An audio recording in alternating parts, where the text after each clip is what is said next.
شعیب نے زہری سے خبر دی۔ انہوں نے زہری سے پوچھا کہ نبی کریم صلی اللہ علیہ وسلم نے صلوات الخوف پڑھی تھی؟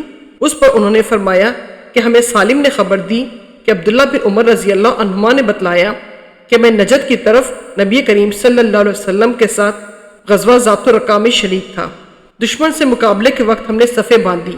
اس کے بعد رسول اللہ صلی اللہ علیہ وسلم نے ہمیں خوف کی نماز پڑھائی تو ہم میں سے ایک جماعت آپ صلی اللہ علیہ وسلم کے ساتھ نماز پڑھنے میں شریک ہو گئی اور دوسرا گروہ دشمن کے مقابلے میں کھڑا رہا۔ پھر رسول کریم صلی اللہ علیہ وسلم نے اپنی ابتدا میں نماز پڑھنے والوں کے ساتھ ایک رکوع اور 2 سجدے کیے۔ پھر آپ صلی اللہ علیہ وسلم نے سلام پھیر دیا۔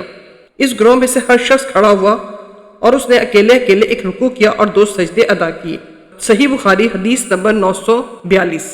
یحییٰ نے بیان کیا، انہوں نے کہا کہ ہم سے ابن جریج نے بیان کیا، ان سے موسیٰ بن عقبہ نے، ان سے نافع نے، ان سے عبداللہ بن عمر رضی اللہ عنہما نے مجاہد کے قول کی طرح بیان کیا کہ جب جنگ میں لوگ ایک دوسرے سے گٹھ جائیں تو کھڑے کھڑے نماز پڑھ لیں۔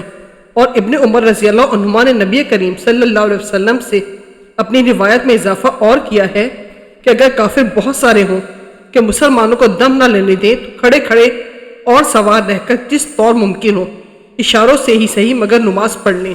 صحیح بخاری حدیث نمبر 943۔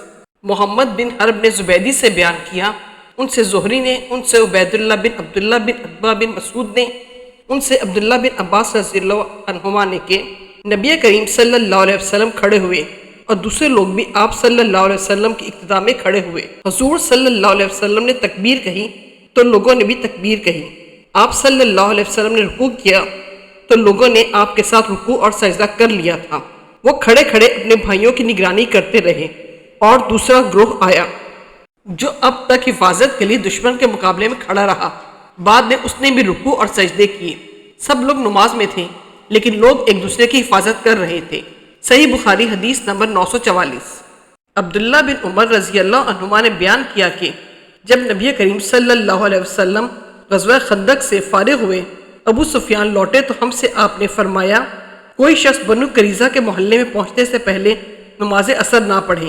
لیکن جب عصر کا وقت آیا تو بعض صحابہ رضی اللہ عنہم نے راستے ہی میں نماز پڑھ لی اور بعض صحابہ رضی اللہ عنہم نے کہا کہ ہم بنو قریظہ کے محلے میں پہنچنے پر نماز عصر پڑھیں گے، اور کچھ حضرات کا خیال یہ ہوا کہ ہمیں نماز پڑھ لینی چاہیے کیونکہ آن حضرت صلی اللہ علیہ وسلم کا مقصد یہ نہیں تھا کہ نماز قضا کر لیں۔ پھر جب آپ سے اس کا ذکر کیا گیا تو آپ صلی اللہ علیہ وسلم نے کسی پر بھی ملامت نہیں فرمائی۔ صحیح بخاری حدیث نمبر 946۔